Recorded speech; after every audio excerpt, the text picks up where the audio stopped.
Голем интерес меѓу невработените лица предизвика саемот за вработување, што во Кочани го организираше Агенцијата за вработување на Република Македонија.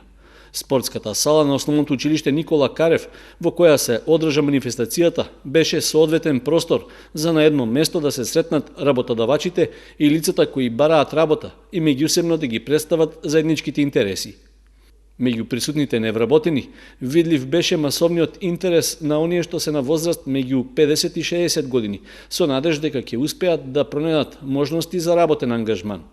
Најмногубројни меѓу предпријатијата пак беа оние од текстилната дејност, што е карактеристика за регионот, но имаше и од преработувачко-откупните фирми за земјоделски производи, производството на мебел, столарија, од печатарската дејност и други. На саемот за вработување присуствуваше и директорот на Агенцијата за вработување, според кого интересот на двете присутни страни е на очекуваното ниво. Се собрани 22 компании од регионот Исток, кои што ќе ги понудат своите работни места да сите нешто бараат работа, за нешто се бараат екзистенција. Можеби денеска не се сите компании кои што имаат отворени работни места, но ја ги охрабрувам сите невработени да ги следат огласите кои се објавуваат на веб порталот на АВРМ, со кој што ќе можат побрзо да дојдат до работни места. Ово е четвртиот саем поред од оваа година и се надам дека ќе биде исто така успешен како што беа претходните 3.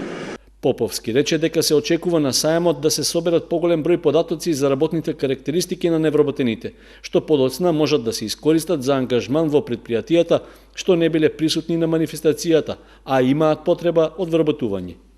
Од досега одржаните саеми во агенцијата имаат позитивно искуство, односно тие веќе дале почетни ефекти, поради што активноста продолжува и во други градови. Од првиот саем имаме соодветни ефекти, 108 вработувања за само 3 недели, што е висок просек.